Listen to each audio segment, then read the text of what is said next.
Info for patient. नाम doctor महबूब आलम चिश्ती है। मैं जनरल और लेप्रोस्कोपिक सर्जन हूँ, एसोसिएट प्रोफेसर हूँ एविसीना मेडिकल कॉलेज बेदिया रोड पे। आज हम जिस टॉपिक पे बात करेंगे वो है जांडिस, जिसको आम में आँखों का और जिल्द का पीला होना भी कहते हैं। अब इसमें जरकान भी कहा जाता है और इसके बहुत सारे पहलू हैं जो इसकी वजूहात हैं। और इसमें सबसे बड़ी जो कन्फ्यूजन होती है कि पेशेंट को जब इस तरह की अलामात शुरू होती हैं जिसमें आँखों का पीला होना या जिस्म का पीला होना, जिल्द का पीला होना, उसमें फिर उनको ये समझ नहीं आ रही थी कि इसकी वजह क्या है। तो इसमें हम वीडियो में ये कोशिश करेंगे कि थोड़ा सा एक रिव्यू लें कि उसकी वजूहात क्या होती हैं और अगर इस तरह की कोई अलामात आएँ तो उसके में आपने ट्रीटमेंट क्या करनी है, क्या होता है और इसकी क्या वजह होती है। हमारे जिस्म में एक जो अल्लाह ताला ने सिस्टम बनाया है उसमें RBCs होते हैं, रेड ब्लड सेल्स होते हैं। जब वो फटते हैं उसके अंदर से एक प्रोडक्ट निकलती है जिसको जब प्रोसेस होता है तो उसकी वजह से एक बिलिरुबिन उसका नाम दिया जाता है। और वो बिलिरुबिन जब जिस्म में बढ़ती है तो वो एक पिलाहट की रीज़न होती है जो आँख की और जिल्द की पीलेपन को ज़ाहिर करती है। और इसकी बहुत सारी वजूहात हैं। वजह तो ये है कि जो ब्लड के अंदर प्रॉब्लम हो और उसको हम हीमोलिटिक एनीमियास कहते हैं, यानी उसकी वजह से जो छोटे बच्चे हैं या यंग एज है उसमें ये प्रॉब्लम ज़्यादा होती है और ये बाज़ का बाय बर्थ भी हो सकती है और ख़ानदान में भी आ सकती है। दूसरी जो कॉमन हमारी वजूहात होती हैं जरकान की, वो जिगर के प्रॉब्लम्स होते हैं, जिसमें सबसे कॉमन जो है वो हेपेटाइटिस है, यानी हेपेटाइटिस A, B और C, और दूसरी वैरायटीज़ भी हैं हेपेटाइटिस की।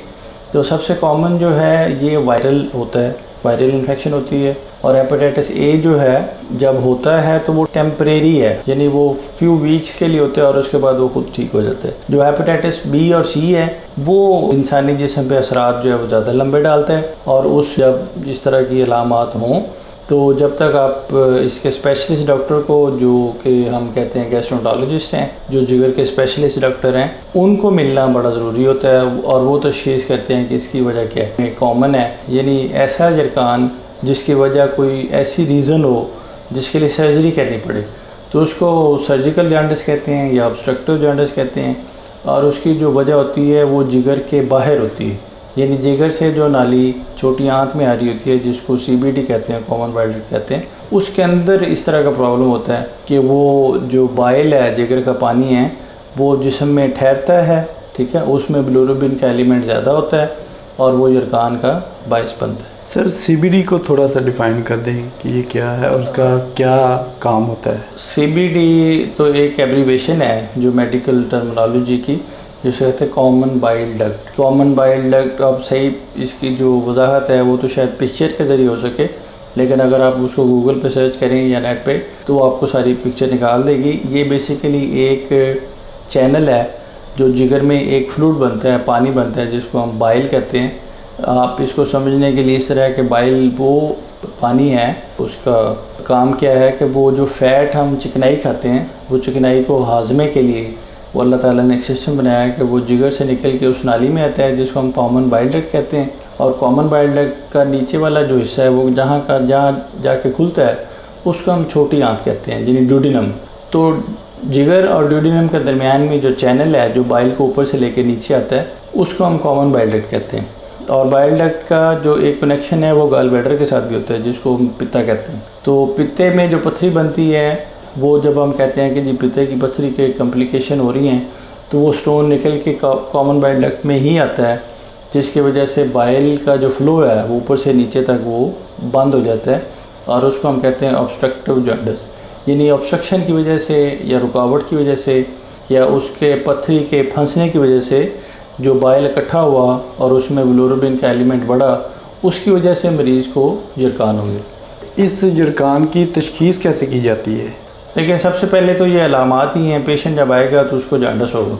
और अगर हम कंपेयर करें तीनों जांडिस को, तीनों जो जरकान हैं, यानी जो मैंने पहले गुजारिश की है कि वो ब्लड के कुछ जो सेल्स हैं उसकी वजह से हो रहा है, दूसरा जो है वो लीवर की वजह से हो रहा है, लीवर के अंदर है, यानी जिगर के अंदर प्रॉब्लम ऐसी है जिसमें हेपेटाइटिस है और कुछ और वजूहत होती हैं उसकी वजह से जरकान होता है, और तीसरा जो है वो जिगर के बाहर जो वजूहत हैं उसकी वजह से जरकान होता है।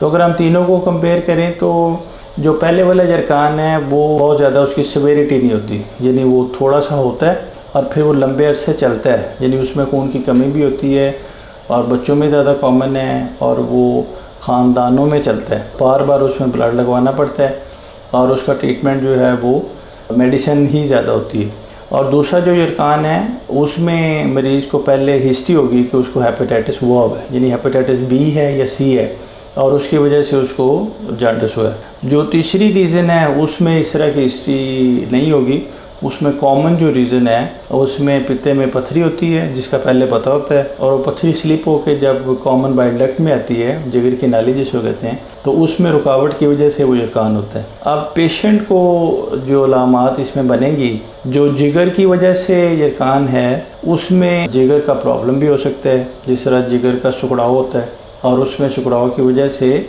फिर उसको जिगर की अलामात आती हैं, जिसमें पेट का फूलना, पेट में पानी पड़ जाना, पाँव की सोजिश होना, खाना जो है वो काले रंग का आना या खून की उल्टी आना, वो इसका स्पेक्ट्रम है, मरीज़ बेहोश भी हो जाते हैं। तो ये जैसे जैसे उसकी सिवियरिटी ज़्यादा होती है प्रॉब्लम बढ़ता है।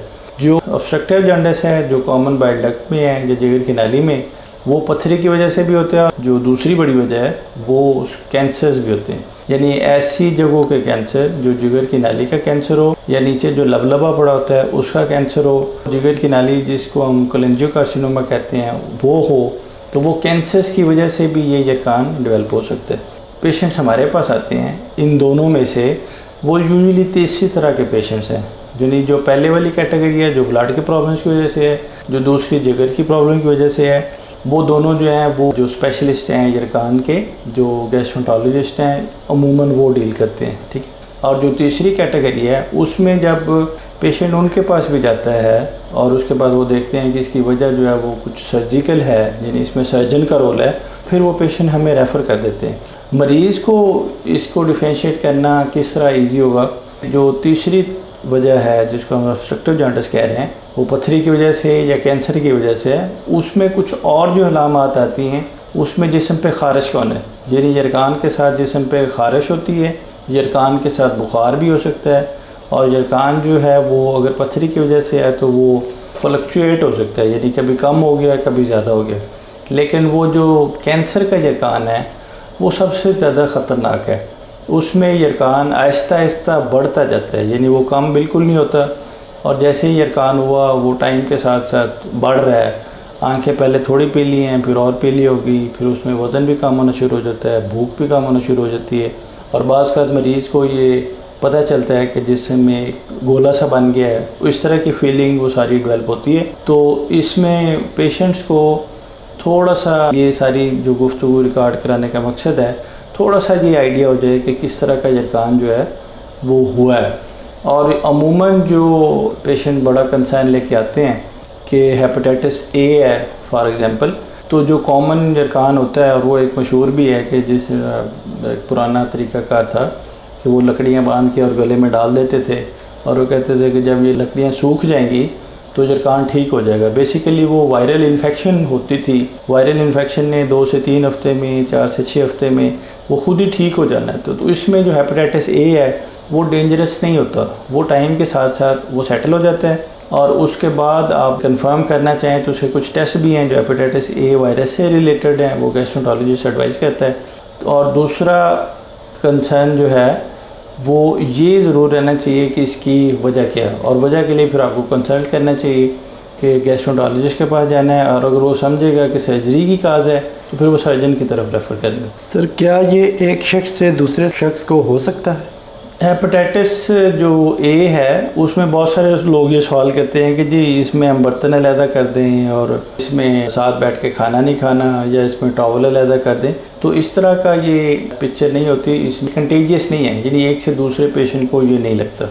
जो हेपेटाइटिस बी और सी है उन पेशेंट्स में, जिस तरह घर में अल्लाह ना करे किसी के घर में कोई लीवर का पेशेंट है जिसको लीवर का प्रॉब्लम है और वो जरकान जो है वो हेपेटाइटिस बी और सी की वजह से है, तो उसमें भी कुछ ख़ास चीज़ें हैं जिसकी वजह से वो एक से दूसरे को फैल सकता है। यानी एक सिरिंज है जो आपने उस पेशेंट को यूज़ की है तो वो सिरिंज वहाँ से एक नॉर्मल पेशेंट को नहीं यूज़ करनी चाहिए। और इसी तरह फ़र्ज़ करें ब्लड का है तो ब्लड लेके उस पेशेंट का जो बी पॉजिटिव या सी पॉजिटिव है वो दूसरे पेशेंट को नहीं लगाना चाहिए। और अगर पेशेंट के अलावा बात करें, जिस तरह आप बाहर मार्केट में स्टोर में है, तो उसमें जो पेशेंट ट्रांसफ़र जिसमें हेपेटाइटिस बी और सी होता है वो जिस तरह शेव करने के दौरान हो सकता है, और कोई चीज़ कंटेमिनेटेड पेशेंट जो है वो कंटेमिनेटेड उसकी जो फूड लेने की वजह से या उसके जो खाने के बर्तन हैं उसमें अगर इतनी ज़्यादा कंटेमिनेशन हो गई है तो वहाँ से फिर वो ट्रांसफ़र हो सकता है। एक्चुअली वो इस तरह कंटेजियस नहीं है।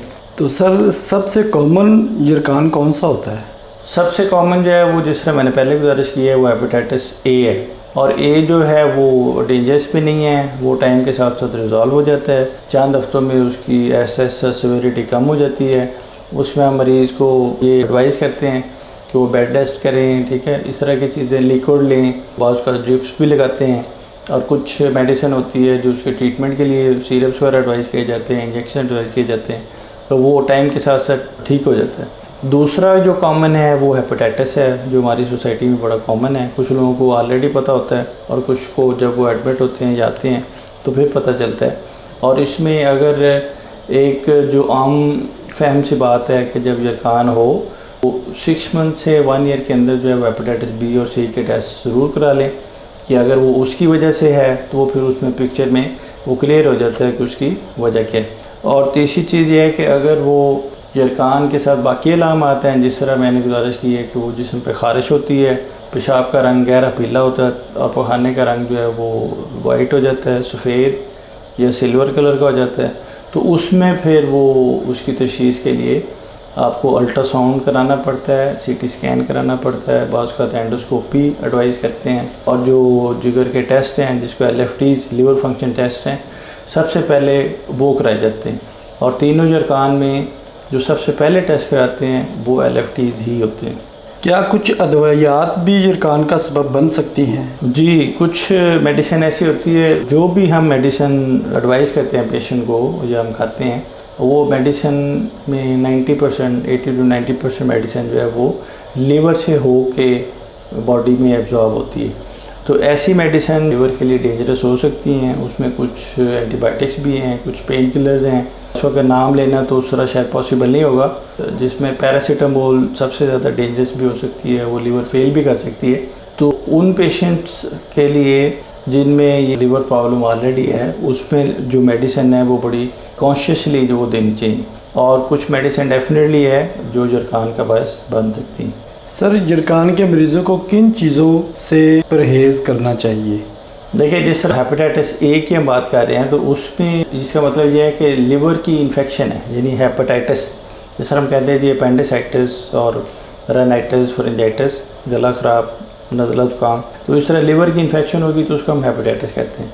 तो हेपेटाइटिस के पेशेंट में हम ये कहते हैं कि ऐसी चीज़ें जो लिक्विड्स हैं वो ज़्यादा लें, ऐसी चीज़ें ना लें जो लिवर में ज़्यादा मेटाबोलाइज होती हैं। फॉर एग्ज़ाम्पल कोई हैवी चीज़ें, खाने वाली चीज़ें हैं, मिर्च मसाले, तली हुई चीज़ें। बेड रेस्ट करें, ठीक है, अपनी जो फ्लूइड का कंटेंट है बॉडी में वो नॉर्मल रखें, पानी की कमी ना होने दें। और फिर कुछ मेडिसिन है जो हेपेटाइटिस वाले पेशेंट्स को दी जाती है, जिसमें कुछ सिरप्स हैं और इंजेक्टेबल्स हैं, वो रेगुलर करें ताकि वो चंद हफ्तों में वो ठीक हो सके। हेपेटाइटिस की वजह से पेशेंट है जिसमें हेपेटाइटिस बी और सी की वजह से अगर यरकान है तो उसमें जो परहेज़ है वो बेसिकली यही है कि वो जो ट्रांसफ़र है उसकी हेपेटाइटिस बी और सी का दूसरे पेशेंट्स के लिए, यानी वो अपना खून किसी को ना दें, कोई उनकी सिरिंज को यूज़ ना करे, अपना रेज़र किसी को ना यूज़ करने दें ताकि दूसरे में ट्रांसफ़र ना हो, तो उसमें परहेज़ है। जो ऑब्स्ट्रक्टिव जॉन्डिस है, जो जिसकी सर्जिकल काज है, उसमें कोई ऐसी चीज़ नहीं है जिसमें उनको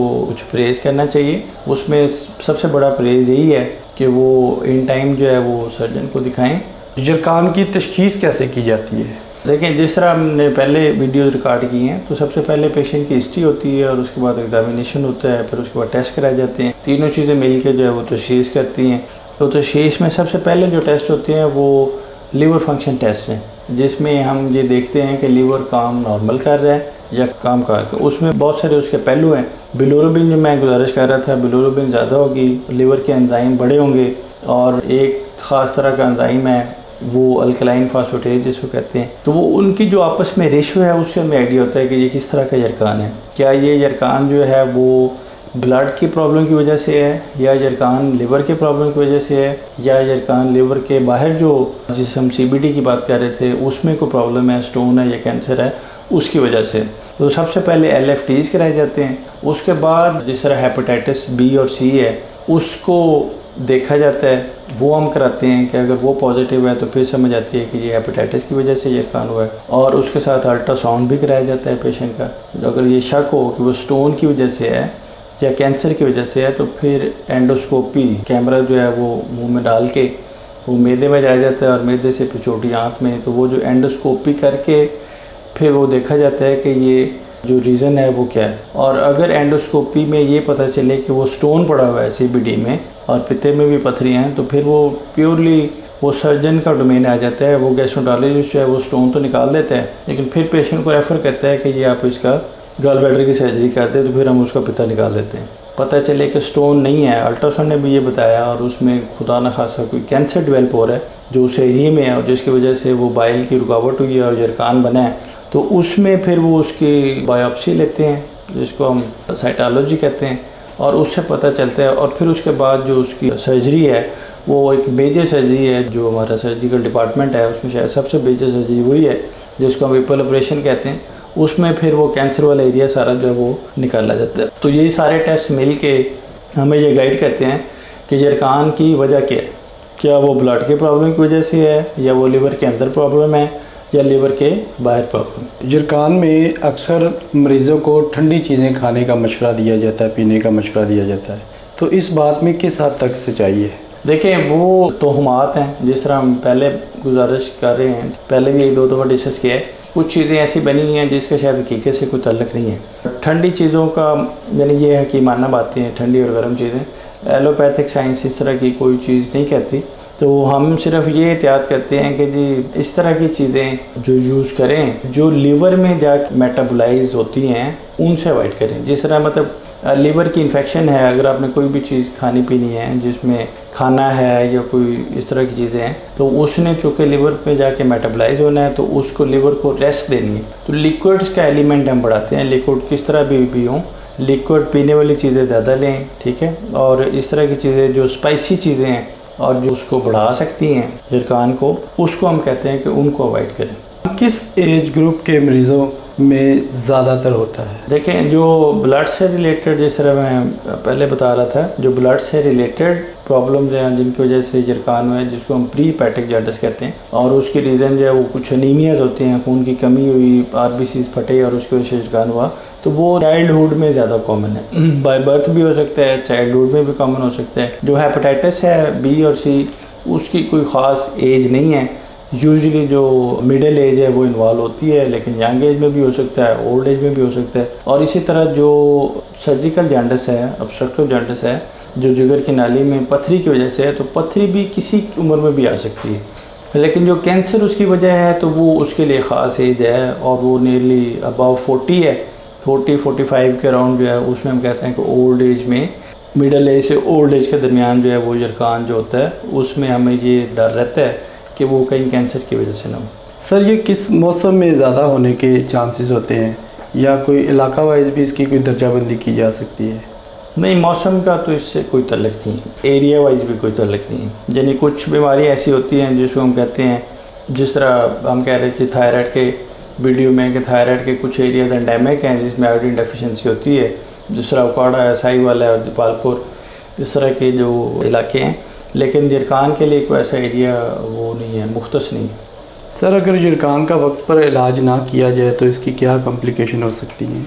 देखें, जरकान की जैसे जैसे वो बिलिरुबिन जिस्म में बढ़ेगी उसकी अपनी पेचीदगियाँ शुरू हो जाती हैं, और उसमें सबसे बड़ी पेचीदगी ये होती है कि वो जो बिलिरुबिन है वो डिपॉजिट होती है गुर्दों में जाके, और जिसको हम हेपेटोरेनल सिंड्रोम भी कहते हैं। और अगर वो गुर्दों में जाकर डिपॉजिट हो जाए और गुर्दे फेल होना शुरू हो जाएं, तो वो एक ऐसे ही सिनेरियो डेवलप होता है जिस तरह आम गुर्दे फेल होने का सिनेरियो होता है। तो उसमें लीवर का प्रॉब्लम तो पहले चल रहा होता है और उसके साथ साथ गुर्दे इन्वॉल्व हो जाते हैं, तो उसमें वो ज़्यादा कॉम्प्लिकेशन है। और दूसरी कॉम्प्लिकेशन ये है कि अगर जॉन्डिस का टाइम पे इलाज ना किया जाए तो वो जॉन्डिस की वजह से लीवर फेल भी हो जाता है। मरीज़ बेहोशी में चले जाते हैं, उसको हम एनकेफेलोपैथी कहते हैं। और उसमें अगर अंडरलाइन काज जो है वो लिवर है, यानी लिवर सिरोसिस है, तो लिवर सिरोसिस में जो कॉम्प्लिकेशन डेवलप होती हैं उसमें पेट का बढ़ जाना, पेट में पानी पड़ जाना, खून की उल्टी आनी, काले पहाने आना, बेहोश हो जाना, ये सारी उसकी कॉम्प्लिकेशंस हैं अगर उसको आपने इन टाइम ट्रीट नहीं कराया। और इसमें जो हेपेटाइटिस का ट्रीटमेंट आजकल वो जो कॉमन है उसमें तो आप कैप्सूल भी आ गए हैं पहले इंजेक्शन से, तो कैप्सूल से आप उसको मैनेज करा सकते हैं। और अगर वो स्टोन की वजह से है यरकान, तो स्टोन में तो शायद ये हो सकता है कि वो स्टोन एक से ज़्यादा हो जाएं, और जो पित्ते में स्टोन पड़े हैं वो पहले एक पथरी जिगर की नाली में थी, अब 2 और हो जाए, तो मल्टीपल स्टोन भी सीबीडी में आ सकते हैं। और कैंसर का अगर आपने इलाज इन टाइम नहीं कराया तो सबसे ज़्यादा डेंजरस वो चीज़ है, और उसमें उसकी डबलिंग टाइम, कैंसर के बढ़ने का टाइम बहुत रैपिड होता है। कैंसर का जितना स्प्रेड ज़्यादा होगा उसका ट्रीटमेंट करना उतना ही मुश्किल हो जाएगी। सर इसमें ट्रीटमेंट ऑप्शंस क्या क्या होती हैं?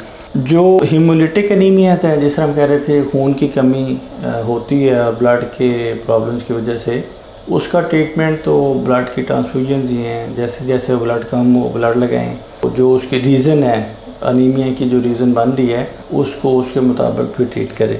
तो बाज़ का कुछ प्रॉब्लम जो हैं वो उसकी स्प्लीन में होती हैं, जिस तरह तिली में, तो बाज़ का स्प्लीन भी निकालनी पड़ती है। यरकान हेपेटाइटिस की वजह से है, तो इनिशियल स्टेज पे यह है कि हेपेटाइटिस बी और सी जो है वो काबिल इलाज हैं। उसमें जो गैस्ट्रोएंटरोलॉजिस्ट है वो उसकी तशख़ीस करते हैं कि वायरस एक्टिव है या नहीं, और यूजुअली अगर वो जॉन्डिस कर रहा है तो एक्टिव ही होता है, तो उसकी हेपेटाइटिस बी और सी की ट्रीटमेंट वो जो 3 महीने और 6 महीने और इस तरह के डिफरेंट कोर्सेज़ हैं उसके बाद सेटल हो जाते हैं। और अगर वो लिवर को उसने डैमेज कर दिया हुआ है हेपेटाइटिस ने, तो फिर लिवर की जो कॉम्प्लिकेशंस हैं उसकी ट्रीटमेंट अलग शुरू हो जाती है। जिस तरह मतलब पेट बड़ा हुआ है, पाँव पे सोजिश है, और इस तरह की जो पहले मैंने आपको गुजारिश की है। और उसका फाइनल हल ये होता है कि फिर आप लिवर ट्रांसप्लांट करें। जो लिवर के पेशेंट्स में यरकान है उसके लिए हाल जो है वो लिवर ट्रांसप्लांट है। जो पथरी की वजह से यरकान है, जिस तरह हम सीबीडी में कह रहे हैं पथरी है, जो गाल ब्लैडर की वजह से आई है, गाल ब्लैडर में स्टोन्स हैं, उसमें तो एंडोस्कोपी करके आप वो पथरी निकाल दें, और उसके बाद फिर लेप्रोस्कोपी के लिए ओपन जो है वो गाल ब्लैडर भी निकाल दें, तो ये उसका ट्रीटमेंट है। और अगर वो कैंसर की वजह से है, कैंसर वो जिगर की नाली की वजह से कैंसर है, या ड्यूडेनम में कैंसर है, या पैंक्रियास में कैंसर है, तो फिर उसका हाल तो एक मेजर सर्जरी है जिसको हम विपल प्रोसीजर कहते हैं। और विपल प्रोसीजर में फिर हम गाल ब्लैडर भी निकालते हैं, कॉमन बाइल डक्ट भी निकालते हैं, छोटी आंत भी निकालते हैं, पैंक्रियास का एक हिस्सा जो हेड एंड नेक है वो भी निकालते हैं, और फिर उसको 3 या 4 जोड़ लगाए जाते हैं। मेजर सर्जरी है, 3 से 5 घंटे की सर्जरी होती है, तो वो फिर सर्जरी से पेशेंट जो है वो रिकवर हो जाते हैं। लेकिन जैसा आपने पहले पूछा कि अगर पेशेंट उसको लेट करता है तो फिर जितना वो लेट करेगा उतनी ही सर्जरी जो है वो इम्पॉसिबल होती जाती है, और फिर एक स्टेज पे सिर्फ आपको कुछ ऐसे मैयस करना पड़ते हैं जिसमें सीबीडी में स्टेंट डाल दिया या ड्यूडेनम में स्टेंट डाल दिया, या जिसका लॉन्ग टर्म इफ़ेक्ट नहीं होता, फ़ायदा नहीं होता, सिर्फ टेम्परेरी टाइम पास के लिए, या जिसको हम पैलिएशन कहते हैं, पैलिएशन के लिए कर रहे होते हैं, एक्चुअली फिर उसको 100% क्योर नहीं होती। तो इसको इन टाइम, स्पेशली कैंसर वाला जो यरकान है उसमें इन टाइम ट्रीटमेंट कराना बहुत ज़रूरी है। सर यरकान के मरीज़ों के लिए आपका मैसेज? देखें, जिस तरह हम दूसरी बीमारियों के लिए बात करते हैं, यरकान के पेशेंट्स में भी जैसे ही जॉन्डिस होता है उसको ये ज़रूर रूल आउट कराएं कि उसकी वजह क्या है। और हर यरकान का इलाज जो है वो ऑपरेशन नहीं है, और हर यरकान जो है मेडिसिन से भी ठीक नहीं हो सकता, तो ये डिफ्रेंशिएट करना बड़ा ज़रूरी है। और दूसरा जो हम कॉमन पेशेंट्स को देखते हैं जो ये हेपेटाइटिस ए है और उसमें बहुत ज़्यादा परेशान हो जाते हैं कि जी इसका क्या बनेगा, तो हेपेटाइटिस ए अगर है और आपने गैस्ट्रोएंटरोलॉजिस्ट को दिखाया है और उसने हेपेटाइटिस ए कंफर्म किया है तो उसके लिए कोई ज़्यादा परेशानी वाली बात नहीं है। लेकिन कंसर्न इसमें ज़रूर ये शो करना चाहिए कि ये अगर जॉन्डिस जो है वो उसकी काज सर्जरी की तरफ से है, यानी सर्जिकल काज है जिसमें स्टोन और कैंसर हैं, तो उसमें बिल्कुल डिले ना करें, उसकी कॉम्प्लिकेशन ज़्यादा हैं एज़ कम्पेयर टू अदर्स। और दूसरी बात यह है कि जो हेपेटाइटिस है, जो लिवर में प्रॉब्लम है, उसकी वजह से यरकान हो रहा है, तो उसका कंप्लीट इलाज मुकम्मल मौजूद है, उसका ज़रूर फ़ायदा उठाना चाहिए। और अगर वो लेट करेंगे तो वो लिवर जो है वो सिरोसिस की तरफ चला जाता है, जिसको जिगर का सुखड़ाव कहते हैं। तो as early as possible concern doctor को पहले गैस्ट्रोएंटरोलॉजिस्ट को मिलें, और अगर गैस्ट्रोएंटरोलॉजिस्ट रेफ़र करता है कि ये काज जो है वो सर्जरी है, तो फिर आप जनरल सर्जन से रब्ता कर सकते हैं। Thank you very much sir. बहुत शुक्रिया।